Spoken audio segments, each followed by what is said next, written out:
जय हिंद दोस्तों, स्वागत है आपका आज का इस स्पेशल सेशन में, जहां हम पढ़ेंगे बिहार स्पेशल हिस्ट्री। ये topic BPSC, Bihar SSC, Bihar police और अन्य बिहार स्टेट लेवल एग्जाम के लिए बहुत ही इम्पोर्टेंट है। बिहार का इतिहास सिर्फ डेट और इवेंट का कलेक्शन नहीं है, बल्कि ये हमारे कल्चर, हेरिटेज और समाज का एक आईना भी है। आज का सेशन में हम बिहार के इतिहास के उन इम्पोर्टेंट फैक्ट, मोमेंट और पर्सनालिटी को कवर करेंगे जो बार बार एग्जाम में पूछे गए हैं और जो आपकी प्रिपरेशन को एकदम स्ट्रॉन्ग बना देगा। तो चलिए शुरू करते हैं बिहार स्पेशल हिस्ट्री का ये इम्पोर्टेंट जर्नी। दोस्तों, जैसा कि आज हमने इस सेशन में बिहार के जो इतिहास है, उसकी जो प्राचीन गौरव है, उसको हमने इसमें कवर किया है और ये बिहार के एग्ज़ाम जैसे कि बीपीएससी में इसका बहुत ही इम्पोर्टेंट वेटेज है। तो चलिए इसको हम करते हैं बिना देर किए हुए। पहला सवाल है, उस चीनी यात्री विद्वान का नाम बताइए जिसने 7वीं शताब्दी इसमें पाटलिपुत्र शहर की यात्रा की थी और उसने इसे खंडहरों और छोटी जनसंख्या वाला पाया था। वो कौन सा यात्री है? पहला पाहियान, हेनसांग, ओसिंग, इत्सिंग। तो आंसर हो जाएगा दोस्तों हेनसांग। हेनसांग जो कि एक चीनी यात्री थे और इन्होंने 7वीं शताब्दी ईस्वी में पाटलिपुत्र जो शहर है उसकी यात्रा किए थे। पाटलिपुत्र जो है मौर्य शासकों की राजधानी हुआ करती थी। शुरुआत में जो मौर्य शासक की जो राजधानी हुआ करती थी वो राजगीर हुआ करती थी और राजगीर के बाद इसे जो है वो ट्रांसफ़र कर दिया गया था पाटलिपुत्र में। और ये पाटलिपुत्र जो कि बाद में बना, क्योंकि इससे पहले ये एक गांव था जो कि नाम था पाटली ग्राम। बाद में ये शहर काफ़ी तेजी रूप से विकसित हुआ और आगे जाकर के पाटलिपुत्र बना और कई मगध शासक हैं वो इनकी यहाँ राजधानी रही। ठीक है दोस्तों, तो चीनी जो तीर्थयात्री थे हेनसांग, उन्होंने इस शहर का दौरा किया था और एज ए चीनी बौद्ध भिक्षु के रूप में यहाँ वो बौद्ध धर्म ग्रंथ की खोज करने आए थे, उसको रिसर्च करने आए थे और उसको अनुवाद करके उन्होंने फिर उसकी जो कॉपी है उसको उन्होंने चाइना भी ले गया और काफ़ी तेज़ी से बौद्ध जो है उसको उन्होंने प्रचार प्रसार भी किया। ठीक दोस्तों, अगला सवाल है दोस्तों, विश्व प्रसिद्ध चित्रकला बिहार के किस जिले में पाई जाती है? पहला है मधुबनी, मधेपुरा, दरभंगा, समस्तीपुर। उम्मीद करते हैं कि आपने इसका आंसर दे दिया होगा। तो आंसर हो जाएगा आपका मधुबनी। ये पूरे विश्व में फेमस है ना। बिहार का एक जिला है मधुबनी, वहीं पर ये जो पेंटिंग है की जाती है और यहाँ के लोग जो हैं इसमें काफ़ी माहिर होते हैं। यहाँ पर जो जटिल पैटर्न वाली सांस्कृतिक महत्व है उसको हम एक चित्रकला के माध्यम से दर्शाने की कोशिश करते हैं और ये चित्रकला बहुत ही फेमस है और बहुत ही सुंदर चित्रकला होती है। तो इस तरह से आपका ये मधुबनी सही आंसर हो गया। अगला सवाल देखते हैं दोस्तों, बिहार का कौन सा त्यौहार है भाई बहनों के मध्य के बंधन को दर्शाता है और तथा रंग बिरंगे प्रवासी पक्षियों की आने के तुरंत बाद इसकी शुरुआत हो जाती है? तो वो त्यौहार है दोस्तों कौन सा है? छठ पूजा है, बिहुला है, सामा चकेवा है या मधुश्रावणी है? तो आंसर हो जाएगा सामा चकेवा। दोस्तों ये नवंबर के महीने में मनाया जाता है बिहार में। ठीक है दोस्तों, और ख़ास करके जो उत्तरी बिहार है, मिथिला वाले जो खास करके जो क्षेत्र है वहाँ पर ये मनाया जाता है। ये भाई और बहनों के बीच के जो बंधन है उसको दर्शाता है और इसके जो प्रवासी पक्षी हैं उसके आगमन के तुरंत बाद ये शुरू होता है। खास करके ये सामा जो एक्चुअली श्री कृष्ण है वो इनकी बेटी है और उनकी बेटी के नाम पर ही ये एक कहानी बनी हुई है और इसी कहानी पर जो है सामा चकेवा जो कि एक जो है बंधन, भाई बंधन वाले जो दर्शन कह सकते हैं एक त्यौहार है उसको उसके रूप में ये मनाया जाता है। चलिए दोस्तों अगला सवाल देखते हैं।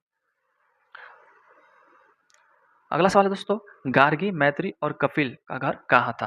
विदिशा में, उज्जैन में, पाटलिपुत्र में, मिथिला में? तो दोस्तों जो गार्गी, मैत्री और कपिल, इन सब का घर जो था वो मिथिला में था।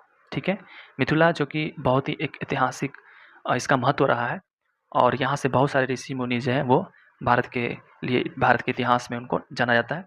तो जो मैत्री ऋषि हो गए, कपिल ऋषि हो गए, ये सब इन सब जो है खास करके जो बिहार की मिथिला है वहाँ से वो बिलोंग करते हैं। तो आंसर हो जाएगा आपका मिथिला। अगला सवाल देखते हैं दोस्तों, निम्नलिखित में से किसने बिहार के बोध गया में पहला महाबौद्ध मंदिर बनवाया था? चंद्रगुप्त मौर्य ने बनाया था, अशोक ने बनाया था, कनिष्क ने बनाया था, हर्षवर्धन? उम्मीद करते हैं आपने इसका आंसर दे दिया होगा। तो आंसर हो जाएगा आपका अशोक। सम्राट अशोक जो कि महाबोधि मंदिर जो है बोध गया में उसका इन्होंने निर्माण कराया था। कब कराया था? 250 ईसा पूर्व में कराया था। ठीक है दोस्तों, और इसको जो है जो महाबोधि मंदिर है 2002 में है ना यूनेस्को के जो विश्व धरोहर है उसमें इसको शामिल किया गया है। ठीक है दोस्तों, अगला सवाल देखते हैं दोस्तों, विष्णुपद मंदिर किस नदी के किनारे स्थित है? शिप्रा नदी, कोसी नदी, फल्गु नदी या पुनपुन नदी? तो दोस्तों ये जो है विष्णुपद मंदिर ये फल्गु नदी जो कि गया में स्थित है उसके किनारे स्थित है और ये बहुत ही प्राचीन मंदिर है। जो कि भगवान है ना, भगवान विष्णु की मंदिर है ये, है ना, भगवान विष्णु की ये मंदिर है। और ये यहाँ पर लोग जो है अपना पिंडदान, अपने जो पूर्वज हैं उनके पिंडदान करने भी जाते हैं, उसके लिए भी ये प्रसिद्ध है और एक पर्यटन स्थल के रूप में भी इसको जाना जाता है। चलिए दोस्तों, अगला सवाल देखते हैं। इनमें से किसे बौद्ध धर्म के महायान संप्रदाय का प्रवर्तक माना गया है? आम्रपाली, चित्त, किसा गौतमी, अश्वघोष। दोस्तों, जो अश्वघोष हैं उनको जो है महायान संप्रदाय का एक प्रवर्तक माना गया है। अश्वघोष जो कि एक कवि थे, एक इतिहासकार कह सकते हैं, और नहीं साहित्यकार कह सकते हैं, या फिर इसको नाटककार भी थे ये, है ना। इनकी जो रचना थी बुद्ध चरित्र, ठीक है दोस्तों, उसकी रचना की थी इन्होंने। और ये कालिदास के समय कहें तो उनके समकालीन ही एक महान कवि भी हुआ करते थे। इनका एक अलग ही महत्व है, इनके जो बहुत सारे जो दार्शनिक जो दर्शन है वो उनका एक इम्पोर्टेंस है, ठीक है दोस्तों। अगला सवाल देखते हैं दोस्तों। राजगीर में भगवान बुद्ध की प्रतिमा किस झील के बीच में स्थित है? मूलचीन, घोड़ा कटोरा, वैतरणी या बिजली घर? तो आंसर हो जाएगा घोड़ा कटोरा। हाल ही में इसका जो है जो मूर्ति है, प्रतिमा है, उसकी जो है उद्घाटन किया गया था नीतीश कुमार जी द्वारा, ठीक है। और ये जो घना कटोरा जो कि एक झील है उसी के बीच में यही स्थित है, ठीक है। राजगीर जो कि 5 पहाड़ियों से घिरा हुआ है, एक प्राकृतिक झील भी है ये, ठीक है। चलिए दोस्तों, अगला सवाल देखते हैं। बिरहा नृत्य जो है ना दोस्तों, बिरहा नृत्य जो है, बिरहा नृत्य निम्नलिखित में से किस राज्य से संबंधित है? तो वो आंसर हो जाएगा दोस्तों बिहार। जो बिरहा नृत्य है ये एक जो महिलाओं के जो दर्द है उसको ये चित्रित करता है ना। और इसमें जो रोल है खास करके पुरुष इसमें रोल निभाते हैं, पुरुष के द्वारा ही ये एक्टिंग किया जाता है, ठीक है। और पुरुष जो कि एक महिला का रूप बन करके जो उनकी जो समस्याएं परेशानी है उनको ये दर्शाता है बिरहा नृत्य, ठीक है दोस्तों। अगला सवाल देखते हैं। निम्नलिखित में से कौन सा कथन सत्य है? पहला, पुष्यमित्र शुंग ने अंतिम मौर्य सम्राट बृहदत्त को मारकर शुंग वंश की स्थापना की और पुष्यमित्र शुंग मौर्य सेना में सेनापति पद पर था, ठीक है। दूसरा, शुंग वंश की स्थापना 185 ईस्वी में हुई थी। तो इसमें से कौन सा कथन जो है वो सही है? पहला, दूसरा और या फिर इसमें से तीसरा, कौन सा इसमें सही है आपको आंसर ढूंढना है। तो पहला, जैसे कि दोस्तों इसमें से पुष्यमित्र शुंग ने अंतिम मौर्य सम्राट बृहदत्त को मार करके शुंग वंश की स्थापना किया था, ये तो बात बिल्कुल सही है कि जो अंतिम शासक थे उनको इसने मार करके इसका स्थापना किया था। दूसरा है दोस्तों, पुष्यमित्र शुंग मौर्य सेना में सेनापति पद पर था, ये भी सही है। और शुंग वंश की जो स्थापना है 150 ईस्वी में हुई थी, ये भी सही है। तो इस तरह से देखा जाए तो सभी क्या हो जाएंगे? सही हो जाएंगे। दोस्तों, जो पुष्यमित्र शुंग थे उनका जन्म जो है एक ब्राह्मण परिवार में हुआ था और ये एक योद्धा थे, ठीक है। और ये लेकिन इनकी जो कार्य थी वो एक क्षत्रिय के रूप में था और ये एक सेनापति के रूप में भी कार्य करते थे।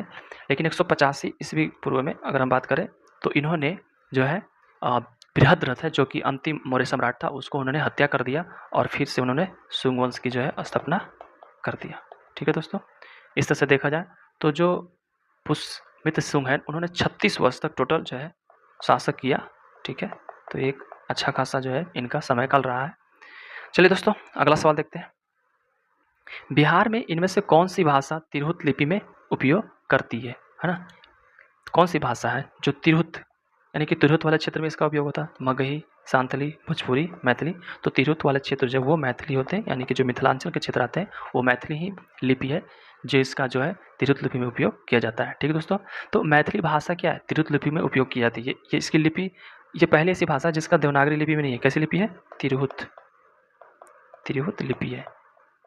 जो मैथिली भाषा है इसकी जो लिपि है वो कैसी है? तिरहुत लिपि है। और तिरहुत लिपि जो है ये 700 वर्ष पुरानी लिपि है दोस्तों, 700 वर्ष पुरानी लिपि है, ठीक है। तिरहुत का अर्थ होता है नदी के किनारे की भूमि। और ये जो मैथिली है इसको हमने 2003 जो भारतीय संविधान के जो संशोधन हुआ था उसके तहत हमने अनुसूची है ना, अनुसूची जो है 8 में इसको शामिल किया गया है, ठीक है दोस्तों। चलिए, बहुत सारे हैं जैसे कि सांथली की बात करें तो सांथली जो है ओल चिकी लिपि में किया जाता है इसका, है ना। सांथली क्या है? इसका जो भाषा है वो ओल चिकी लिपि है। कौन है? ओल चिकी, याद कर लो एग्जाम में क्या पता आ जाए। ओल चिकी लिपि है। और मगही की बात करें दोस्तों तो मगही बिहार, पश्चिम बंगाल, झारखंड में बोला जाता है, ठीक है। और ये एक तरह से कह सकते हैं कि ये हिंदी ही है। भोजपुरी की बात करें तो ये पश्चिम भाग में बिहार के और उत्तर प्रदेश के कुछ क्षेत्र में बोला जाता है, ठीक है दोस्तों। अगला सवाल देखते हैं दोस्तों। मैथिली और हिंदी कवि नागार्जुन का मूल नाम क्या था? एक मैथिली कवि थे, ठीक है, जो कि नाम था नागार्जुन, लेकिन इनका मूल नाम क्या था? मझारी माम, रविंद्र प्रभात, बैद्यनाथ मिश्र या रमेश चंद्र झा। तो आंसर हो जाएगा आपका दोस्तों बैद्यनाथ मिश्र। तो बैद्यनाथ मिश्र का ही उपनाम था नागार्जुन और ये एक जन कवि के रूप में भी जाने जाते थे। ठीक है दोस्तों, ये जन कवि के रूप में भी जाने जाते थे। ये एक स्वतंत्रता सेनानी भी थे, कट्टरपंथी भी थे और इन्होंने इंदिरा सरकार के खिलाफ जो है वो जयप्रकाश नारायण के आंदोलन में अपनी भूमिका भी निभाया था। ठीक है, और ये एक कवि भी थे, बहुत सारे इन्होंने कविता भी लिखा है। ठीक है, चलिए दोस्तों अगला सवाल देखते हैं। शुकर का बिया का लोक संगीत कहाँ का है? तो दोस्तों इसका आंसर हो जाएगा बिहार। ठीक है, शुकर का बिया है वो बिहार का लोक संगीत है और इसका अर्थ होता है कि जो ब्रह्मांड देवताएं हैं जो कि जैसे कि शुक्र और बृहस्पति के बीच के प्रेम को ये दर्शाने का काम करता है। ठीक है दोस्तों, अगला सवाल देखते हैं दोस्तों। छठ पूजा जो उत्तर प्रदेश, झारखंड और बिहार का एक महत्वपूर्ण उत्सव है, किस देवता पूजा की जाती है? अग्नि, धरती, अग्नि, सूर्य या वृक्ष। तो आंसर हो जाएगा दोस्तों सूर्य। छठ पूजा में जो भगवान सूर्य हैं उसकी अर्घ किया जाता है। ठीक है, और खास करके ये बिहार, उत्तर प्रदेश और झारखंड के जो है मुख्य क्षेत्र है वहीं पर ये मनाया जाता है। भगवान सूर्य की यहाँ पूजा होती है। ठीक है दोस्तों, चलिए दोस्तों अगला सवाल देखते हैं दोस्तों। अंग महाजनपद आधुनिक बिहार के किन क्षेत्रों में स्थित है?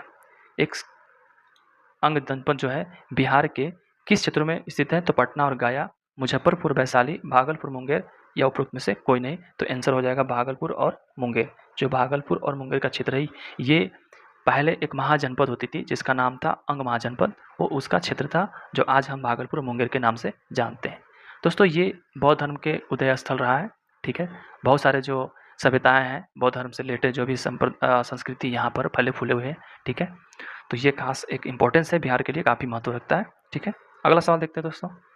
बिहार में पहली नौपाषाण संस्कृति कहाँ पर देखने को मिला? नौपाषाण संस्कृति, तो ऑप्शन है चिरांद, चेचर, मनेर, चंपा। आंसर हो जाएगा चिरांद। ठीक है, जो नौपाषाण संस्कृति यानी कि 2500 साल से 1500 साल के पूर्व की जो संस्कृति है वो आपको यहाँ पर देखने को मिलता है। ये एक्चुअली जो गंगा घाटी है उसके किनारे ये सारण जिला में स्थित है। ठीक है दोस्तों, और यहाँ पर जैसे कि जो चेचर अगर बात करें तो चेचर ये वैशाली में है, लेकिन जो नौपाषाण संस्कृति है आपको यहाँ पर चिरांद में आपको देखने को मिलती है, बिहार में खास करके। ठीक है दोस्तों, आगे सवाल देखते हैं दोस्तों। बिहार में बहुत याद में पाए जाने वाले आहत सिक्के किससे बने हुए थे? बहुत संख्या में जो पाए जाने वाले सिक्के हैं बिहार में वो किससे बने हुए थे? सोना से, चांदी से, सीसा से या तांबा से। तो आंसर हो जाएगा चांदी से। जो अधिकांश सिक्के जो थे बिहार में जो बहुयात में पाए गए हैं वो चांदी के बने हुए थे और खास करके जो पटना शहर के जो गोलकीपर है या पूर्णिया में बहुत सारे जो जगह यहाँ पर आपको देखने को ये सिक्का मिला है। ठीक है दोस्तों, अगला सवाल देखते हैं दोस्तों। अगला सवाल है खरना बिहार में किस त्यौहार से संबंधित है? जितिया से, तीज से, छठ पूजा से या भैया दूज से। आंसर हो जाएगा छठ पूजा। ठीक है, तो जो छठ पूजा का जो शाम की पूजा होती है उसके पहले एक खरना मनाया जाता है। ठीक है दोस्तों, इसमें जो सूर्यदेव है उनकी उपासना किया जाता है और बड़े पैमाने पर मनाया जाता है। बहुत सारे लोग इसमें प्रसाद के लिए आते हैं और ये जो प्रसाद है बहुत ही शुद्ध माना जाता है। ठीक है दोस्तों, अगला सवाल देखते हैं दोस्तों। बिहुला त्यौहार मुख्य रूप से बिहार के निम्नलिखित में से किस जिले में मनाया जाता है? पटना, भागलपुर, भोजपुर या दरभंगा। तो दोस्तों उम्मीद करते हैं आपने इसका आंसर दे दिया होगा। भागलपुर वो जगह है जहाँ पर बिहुला त्यौहार जो है वो मुख्य रूप से मनाया जाता है। ठीक दोस्तों, ये जो है ये त्यौहार है अधिक मिथकीय रूप से जुड़ा हुआ है। ठीक है, इसमें देवी मानसा की जो प्रार्थना की जाती है ना, एक देवी मानसा है उनकी इसमें पूजा की जाती है। ठीक दोस्तों, ये प्रत्येक वर्ष जो है अगस्त के महीने में ये मनाया जाता है। ठीक, अगला सवाल देखते हैं। अगला सवाल है दोस्तों, बिहार की पारंपरिक रॉड कठपुतली को किस रूप में जाना जाता है? ऑप्शन है आपके पास बोमलातम, है ना, बोमलातम, सखी कुंदही, मालासूत्री, बाहुलिया या यमपुरी। इसमें से कौन सा होगा? तो आंसर हो जाएगा यमपुरी। बिहार की एक पारंपरिक जो है वो छड़ी कठपुतली को यमपुरी के नाम से भी जाना जाता है और ये जो लकड़ी से बना होता है। ठीक है, और विशेष करके गाँव में इसको मनोरंजन के रूप में जो है वो देखा जाता है, उपयोग भी किया जाता है। ठीक है दोस्तों, और देखते हैं निम्नलिखित में से कौन सी सूफी सिलसिला बिहार में स्थापित हुई थी? पहला है कादरिया, फिरदौसिया, कलंदर, कुबराविया। आंसर हो जाएगा फिरदौसिया। ठीक दोस्तों, तो जो फिरदौसिया है ये एक चिश्ती है, उसकी एक शाखा है जो आपको मध्यकालीन काल में बिहार में इसकी जो है वो देखने को मिलता है। ठीक है, खास करके जो शेख सरफुद्दीन या वगैरह जो थे उन्होंने इसको प्रस्तुत वगैरह भी किया था। तो इस तरह से आपका प्रोदेशिया आंसर हो जाएगा। ठीक है, अगला सवाल देखते हैं दोस्तों। बिहार और बंगाल पर विजय प्राप्त करने वाले तुर्की सेनापति कौन था? ये बहुत ही इंपॉर्टेंट सवाल है, उम्मीद करते हैं कि आपने इसका आंसर दे दिया होगा। तो पहला है गौरी के मोहम्मद, कुतुबुद्दीन ऐबकी, बख्तियार खिलजी या इख्तियार-उद्दीन। आंसर हो जाएगा बख्तियार खिलजी। तो जो बख्तियार खिलजी है दोस्त, वो बंगाल और बिहार के खास करके जो पूर्वी क्षेत्र है उसका उसने नेतृत्व किया था और इसको इन्होंने जीता भी था। ठीक है, ये जो 1197 से लेकर के 1206 ईस्वी तक जो है ये खिलजी है उन्होंने लगातार आक्रमण किया खास करके, और बहुत सारे जो हमारे महत्वपूर्ण जो स्थल थे उसको उन्होंने नष्ट किया, बर्बाद किया, जिसमें से एक है नालंदा विश्वविद्यालय। और इन सब जो क्रूर शासकों ने खास करके हमारे जो धरोहर है उन सबको इन्होंने नष्ट किया, भारी नुकसान पहुंचाया। ठीक है दोस्तों, तो इस तरह से ये कौन सा शासक हो जाएगा? बख्तियार खिलजी। बहुत ही क्रूर शासक था और ये एक तुर्क सेनापति भी था। ठीक है दोस्तों, अगला सवाल देखते हैं दोस्तों। इनमें से किस प्राचीन सम्राट का मकबरा बिहार राज्य के सासाराम में स्थित है? उम्मीद करते हैं कि आपने इसका आंसर दे दिया होगा। पहला है बहादुर शाह जाफर, अलाउद्दीन खिलजी, शेरशाह सूरी, कुतुबुद्दीन ऐबक। आंसर हो जाएगा शेरशाह सूरी। तो जो शेरशाह सूरी एक अफगान शासक था जो कि जिसकी जो राजधानी थी वो अगर हम देखें तो उन्होंने सासाराम में बनाया था, जो कि आधुनिक बिहार के भी सासाराम के रूप में जाना था। और सबसे पहले जो रुपया है इन्होंने ही चलाया था, शेरशाह सूरी के काल में ही रुपया चला था, है ना। और खास करके अगर हम बात करें तो इंडो इस्लामिक वास्तुकला जो है उस एक मकबरा जो है ये बनाया था जो कि सासाराम में स्थित है। तो ये इंडो इस्लामिक वास्तुकला का एक उदाहरण भी है। ठीक है, चलिए दोस्तों अगला सवाल देखते हैं। बिहार के किस प्रशासक ने बलबन को 63 हाथियों का उपहार भेंट किया जब वह सिंहासन पर बैठा था? पहला ऑप्शन है बघुरा खान, दूसरा है तातर खान, कैकस या मोहम्मद इस्माइल। तो आंसर हो जाएगा दोस्तों तरतर खान, है ना। तरतार खान एक्चुअली इनका नाम है। ठीक है, और इनको जो है जब बलबन सिंहासन पर बैठे थे तो उस समय बिहार के ये गवर्नर थे और इनको 63 हाथियों का उपहार भेंट किया गया था, है ना। तो ये आपको एक जो अरबी शिलालेख है जो कि बिहार शरीफ में वहाँ पर इसमें आपको देखने को मिलता है। ठीक दोस्तों, तो आंसर हो गया तरतार खान। ठीक है, अगला प्रश्न देखते हैं दोस्तों। इल्तुतमिश ने बिहार में अपना पहला सूबेदार किसे नियुक्त किया था? ठीक है दोस्तों, इल्तुतमिश जो है किसको नियुक्त किया था? हसनुद्दीन इवाज को, नसरुद्दीन मोहम्मद को, या अली मर्दन खिलजी को, या मलिक जानी को। तो आंसर हो जाएगा दोस्तों मलिक जानी। जो बंगाल का गवर्नर है वो मलिक जानी, इसको यहाँ पर ट्रांसफ़र किया था और बिहार में, और उसके बाद फिर इसका नेतृत्व दिया गया था खास करके। ठीक है दोस्तों, तो आंसर आपका हो जाएगा मलिक जानी। ठीक दोस्तों, चलिए दोस्तों अगला सवाल देखते हैं। और ख़ास करके जो मलिक जानी है वो एक्चुअली बंगाल से उसको दिल्ली वापस जाना था, लेकिन जो इल्तुतमिश है वो उसकी अच्छे जो कह सकते हैं कि अच्छे शासक के रूप में देखा उसे, और उसे समझ में आया कि ये एक बिहार के नेतृत्व सही से कर सकता है, और इसको फिर बिहार के एज ए राज्यपाल नियुक्त किया था। ठीक है, चलिए दोस्तों अगला सवाल देखते हैं। तुगलक काल में बिहार की राजधानी कहाँ थी? तुगलक काल में बिहार की जो राजधानी थी वो कहाँ थी? पाटलिपुत्र थी, गया थी, बिहार शरीफ था, भागलपुर। आपके पास ये ऑप्शन रहेगा तो जो बहुत सारे जो स्टूडेंट है वो ज़्यादातर पाटलिपुत्र मारेंगे, लेकिन याद रखना तुगलक काल में जो बिहार की राजधानी थी वो बिहार शरीफ थी। ठीक है, बिहार शरीफ जो है 13वीं से 16वीं शताब्दी के बीच जो है ये बिहार की राजधानी रही है तुगलकों काल में, खास करके 13वीं से लेकर के 16वीं शताब्दी तक ये राजधानी रही है, मुस्लिम गवर्नरों के लिए राजधानी रहा। ठीक है, और ये काफ़ी एक ऐतिहासिक केंद्र जो है महत्वपूर्ण केंद्र के रूप में इसको जाना जाता है। ठीक है दोस्तों, अगला सवाल देखते हैं दोस्तों। शेरशाह सूरी का जन्म बिहार के किस शहर में हुआ था? उम्मीद करते हैं आप इसका आंसर दे दिए होंगे, सासाराम, जींद, हिसार या झज्जर। तो आंसर हो जाएगा सासाराम। शेरशाह का जन्म जो है वो भारत के एक रोहतास जिला है वहाँ सासाराम जगह वहाँ पर हुआ था। ठीक है, इनके जो दादा थे इब्राहिम सूरी वो जागीरदार थे सासाराम के। ठीक है दोस्तों, तो इस तरह से आंसर आपका हो जाएगा सासाराम। ठीक है, चलिए दोस्तों अगला सवाल देखते हैं। किस युद्ध में शेरशाह ने गौर पर कब्जा कर लिया था? है ना, किस युद्ध में शेरशाह ने गौर पर कब्जा कर लिया था? 1529 में घाघरा, 1539 में चौसा, 1526 में पानीपत, 1527 में खानवा। तो हो जाएगा चौसा की लड़ाई जो बक्सर में लड़ा गया था।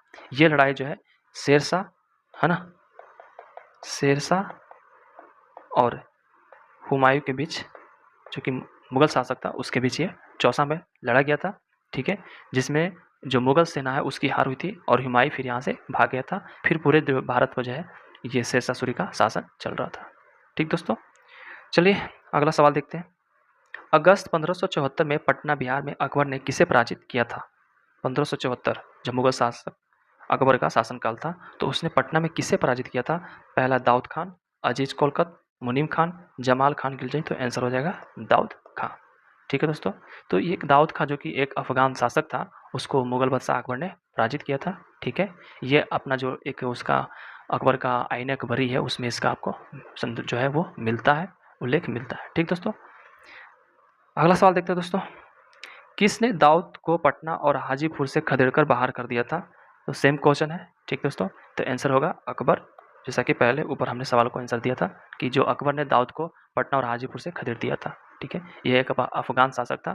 ठीक है, चलिए अगला सवाल देखते हैं दोस्तों। मुगल बादशाह शाह आलम द्वितीय ने ईस्ट इंडिया कंपनी को बंगाल, बिहार और उड़ीसा की दीवानी देने वाला फरमान किस वर्ष जारी किया था? ठीक है, ये मुगल बादशाह थे। 1765 में मुगल बादशाह शाह आलम द्वितीय ने ये ईस्ट इंडिया कंपनी जो बंगाल, बिहार, उड़ीसा इसकी दीवानी जो है उन्होंने जारी किया था, वो था आपका 1765। कब? 1765 में। ठीक है दोस्तों, इलाहाबाद संधि के जो है लॉर्ड क्लाइव के नेतृत्व में बनाया गया था, उसी में ये सारे जो है संपन्न हुआ था। ठीक है दोस्तों, और अवध के साथ भी ऐसा ही हुआ था, बहुत सारे शहरों के साथ ऐसा हुआ था। और खास करके इस युद्ध में जो है 50 लाख रुपये जो है वो क्षतिपूर्ति के रूप में भुगतान भी करने पड़े थे। तो बहुत सारे चीज़ें यहाँ पर आपको देखने को मिलता है, बहुत बड़ा परिवर्तन आपको। ठीक है दोस्तों, अगला सवाल देखते हैं दोस्तों कि किस विजय के दौरान शेरशाह सूरी जो है सूरी उसकी मृत्यु हो गया था? उम्मीद करते हैं आप इसका आंसर दे दिए होंगे। ठीक दोस्तों, तो कालिंजर किले की जो है लड़ाई है ना, उसकी विजय के दौरान जो है शेरशाह सूरी की मृत्यु हो गया था। ठीक है, तो ये जो महोबा के राजपूत है उसके द्वारा इसको घेराबंदी कर दिया गया था, फिर शेरशाह सूरी की हत्या कर दी गई थी। ठीक है, कालिंजर के किलों को घेराबंदी करके। तो इस तरह से आपका जो ये आंसर हो गया। अगला सवाल देखते हैं दोस्तों। बंगाल के उदय के संदर्भ में निम्नलिखित कथनों पर विचार कीजिए। पहला, बंगाल मुगल साम्राज्य का सबसे उपजाऊ और सबसे अमीर प्रांत था और इसमें वर्तमान बांग्लादेश और बिहार और उड़ीसा राज्य शामिल था। बंगाल अपने प्रसिद्ध वस्त्र, रेशम, नमक और आर्थिक महत्व को रखता था। तीसरा है, बंगाल जो है यूरोप को निर्यात में नमक, चावल, नील, काली मिर्च, चीनी, रेशमी, सूती वस्त्र, हस्तशिल्प आदि सभी शामिल थे। इसमें से कौन सा कथन जो है वो सही है? उम्मीद करते हैं आपने इसका आंसर दे दिया होगा। तो सारे के सारे आंसर जो है कथन जो है वो सही हो जाएंगे। पहला, दूसरा, तीसरा, यानी कि सभी आंसर हो जाएगा 4। ठीक दोस्तों, तो 17वीं से 18वीं शताब्दी तक जो बंगाल है वो एक समृद्ध क्षेत्र था, जिसमें 3 राज्य अगर वर्तमान में देखें तो शामिल था और यहाँ पर बहुत मात्रा में अनाज उगते थे। खास करके अगर हम बात करें तो चावल की खेती होती थी और बहुत सारे जो तिलहन फसल है उसकी भी खेती होती थी। खास करके रेशम वस्त्र के लिए भी काफ़ी महत्व था।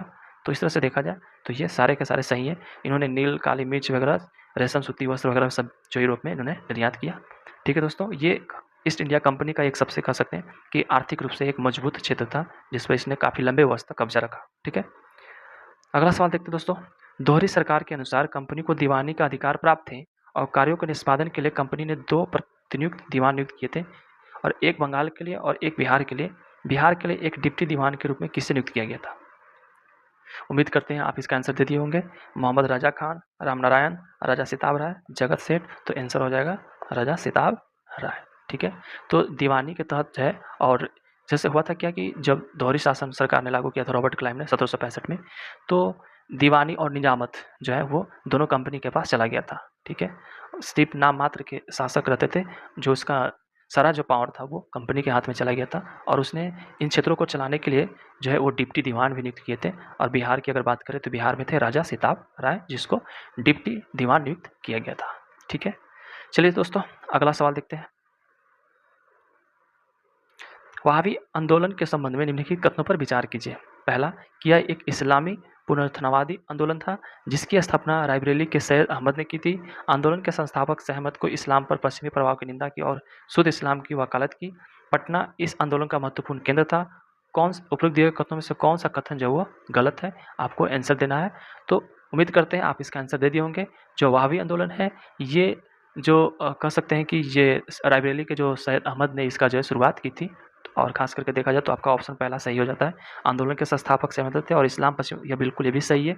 और तीसरा, पटना महत्वपूर्ण केंद्र था, बिल्कुल सही है। तो इस तरह से देखा जाए तो इसमें से कोई भी कथन जो है वो गलत नहीं है। उपरोक्त सब में से कोई गलत नहीं है, सभी के सभी सही है। खास करके जो पटना है ये इसका क्षेत्र था और इसका प्रभाव आपको हैदराबाद, मद्रास, बंगाल, बॉम्बे सब जगह देखने को मिलता है, लेकिन जो खास करके जो एक महत्वपूर्ण क्षेत्र था जहाँ से ये लीड हो रहा था वो पटना था। ठीक है दोस्तों, अगला सवाल देखते हैं दोस्तों, निम्नलिखित सिख गुरुओं में किसने खालसा पंथ की स्थापना की थी? ठीक है दोस्तों, इनका जन्म जो है वो बिहार में हुआ था। उम्मीद करते हैं आपने इसका आंसर बना दिया। गुरु गोविंद सिंह, गुरु अर्जुन देव, गुरु तेग बहादुर, गुरु नानक, तो आंसर हो जाएगा गुरु गोविंद सिंह। ठीक है, तो गुरु गोविंद सिंह जो है वो सिख के 10वें गुरु थे, है ना, 10वें गुरु थे, और इन्होंने ही जो है कह सकते हैं कि खालसा पंथ की स्थापना किए थे, है ना। ये तेग बहादुर के पुत्र थे। इनका जन्म जो है 1666 में पटना में हुआ था। ठीक है, और कह सकते हैं कि ये एक सिखों की अंतिम मनुष्य रूपी गुरु भी थे। ठीक है, चलिए दोस्तों अगला सवाल देखते हैं। 16वीं शताब्दी में बंगाल और बिहार में सूर्यवंश की स्थापना किसने की थी? उम्मीद करते हैं आपने इसका आंसर दे दिया होगा। ठीक है, पहला है बाबर, अकबर, शेरशाह सूरी और शाहजहां। आंसर हो जाएगा शेरशाह। तो शेरशाह सूरी ने 16वीं शताब्दी में, है ना, 16वीं शताब्दी में बिहार में सूर्यवंश की स्थापना की थी। किस वंश की स्थापना की थी? सूर्यवंश की स्थापना की थी। ठीक है दोस्तों, और सूर्यवंश जो कि 1472 से लेकर के 1545 ईस्वी तक चला था। ठीक है, ये सारे जो अफगानिस्तान के सदस्य थे, ठीक ना, और शेरशाह सूरी के बाद इसका धीरे धीरे जो वो पतन हो गया। ठीक है, चलिए दोस्तों अगला सवाल देखते हैं। शाह आलम द्वितीय के संदर्भ में कौन सा कथन सही है? पहला, इलाहाबाद की संधि के अनुसार उसे ईस्ट इंडिया कंपनी की सुरक्षा पेशकश की गई थी, जिसने उनसे अस्वीकार कर दिया। दूसरा, उसने ईस्ट इंडिया कंपनी को बंगाल, बिहार, उड़ीसा दीवानी देने के लिए एक फरमान जारी किया। इसमें से कौन सा सही होगा? तो दोस्तों पहला कि ये जो कथन बोल रहा है इलाहाबाद की संधि के अनुसार उसे ईस्ट इंडिया कंपनी की सुरक्षा पे, ऐसा कुछ नहीं है। और अस्वीकार क्यों करेंगे? इतने ताकतवर भी नहीं थे कि ये अस्वीकार करेंगे, ये तो मान लेते हैं। ऐसा कुछ पेशकश किया ही नहीं गया था, तो ये कथन गलत हो गया। उसने ईस्ट इंडिया कंपनी को बंगाल, बिहार, उड़ीसा दीवानी देने के लिए फरमान जारी किया। हाँ, ईस्ट इंडिया कंपनी के प्रेशर था ना, हार गए थे, तो उसके प्रेशर में इन्होंने एक फरमान जारी किया था। तो आंसर हो जाएगा आपका 2, है ना। शाह आलम द्वितीय जो कि अगर देखा जाए तो ये 17वां मुगल सम्राट थे। ठीक है, और आलमगीर द्वितीय का ये पुत्र भी थे। ठीक है दोस्तों, तो चलिए एक निर्णायक युद्ध हुआ था आपका बक्सर का युद्ध 1764 में, और इसमें उन्होंने हार किया था। फिर आपको बक्सर के युद्ध के बाद जो है 1765 में इलाहाबाद की संधि किए थे और उस पर इनको हस्ताक्षर करना पड़ा। ठीक है, तो बहुत सारी चीज़ें इनके साथ हुआ था। ठीक है दोस्तों, और रॉबर्ट क्लाइव के नेतृत्व में खास करके। चलिए दोस्तों अगला सवाल देखते हैं। निम्नलिखित में से मिलान कीजिए। पहला है इत सिंह, वह एक चीनी यात्री और नालंदा विश्वविद्यालय का छात्र था। दूसरा है फा हियान, वह जागीर के दरबार का दौरा करने वाला प्रथम अंग्रेज व्यक्ति था। इबतुत्ता, उन्हें विक्रमादित्य या चंद्रगुप्त द्वितीय के शासन के दौरान भारत का दौरा किया था। और चौथा है कैप्टन विलियम हॉकिंस, उन्होंने मोहम्मद बिन तुगलक के शासनकाल। इसमें से आपको मिलान करना है। पहला इत सिंह की अगर हम बात करें दोस्तों, तो इत सिंह जो है, इत सिंह कौन था? वह एक चीनी यात्री था और नालंदा विश्वविद्यालय का छात्र था। आपका ये पहला है, आपका ये मैच हो गया। दूसरा की हम बात करें दोस्तों, फाहियान की अगर हम बात करें तो वह जहांगीर के दरबार, नहीं ऐसा नहीं, उन्होंने विक्रमादित्य या चंद्रगुप्त द्वितीय के शासनकाल के दौरान भारत का दौरा किया था। इसका पहला हो जाएगा, इसका हो जाएगा तीसरा। और सी की अगर हम बात करें इबतुत्ता, तो वो उन्होंने विक्रमादित्य, नहीं ऐसा नहीं है, इबतुत्ता जो है आंसर हो जाएगा सी का। अगर देखें तो उन्होंने मोहम्मद बिन तुगलक के शासनकाल के दौरान भारत का दौरा किया था। आंसर हो जाएगा 4, और डी का हो जाएगा 2। तो इस तरह से देखा जाए तो हो गया आपका ये ए, बी, सी और डी, जहाँ हो जाएगा वो आंसर हो जाएगा पहला। ठीक है दोस्तों, दूसरा, तीसरा और D2, तो आंसर हो जाएगा 2। ठीक है दोस्तों, चलिए दोस्तों उम्मीद करते हैं। इत सिंह की अगर हम बात करें दोस्तों, तो इत सिंह एक चीनी यात्री था जो बौद्ध धर्म के अध्ययन करने के लिए भारत आया था, और उन्होंने नालंदा विश्वविद्यालय में अध्ययन भी किया था। फाहियान की बात करें तो ये एक बौद्ध भिक्षु था जो कि चंद्रगुप्त द्वितीय के शासनकाल के दौरान वो यहाँ पर आया था। ठीक है, और इबतुत्ता की बात करें तो ये एक मोरक्को यात्री था जो कि मोहम्मद बिन तुगलक के शासनकाल के दौरान ये भारत आया था। ठीक है, और कैप्टन विलियम हॉकिंस की बात करें दोस्तों, तो कैप्टन विलियम हॉकिंस जो है वो जहांगीर के दरबार में आने वाला प्रथम अंग्रेजी व्यक्ति था। ठीक है दोस्तों, अगला सवाल देखते हैं दोस्तों। पटना में किस सिख गुरु का जन्म हुआ था? पहला नानक, तेग बहादुर, हरिगोविंद, गोविंद सिंह, तो आंसर हो जाएगा गुरु गोविंद सिंह। ठीक है, तो गुरु गोविंद सिंह का जन्म कहाँ हुआ था? पटना में हुआ था। ये मैंने पहले बता दिया था कि ये सिखों के 10वें गुरु थे, अंतिम गुरु भी थे। ठीक है, इनका जन्म जो है वो 1666 में, है ना, 22 दिसंबर को हुआ था। ठीक दोस्तों, उम्मीद करते हैं कि आपको ये सेशन अच्छा लगा होगा। आपके एग्ज़ाम के लिए एक बहुत ही शॉर्ट और उपयोगी है, तो आप इसको देखें, ज़रूर देखें, और आपको पसंद आए तो लाइक, कमेंट और सब्सक्राइब जरूर करें। धन्यवाद।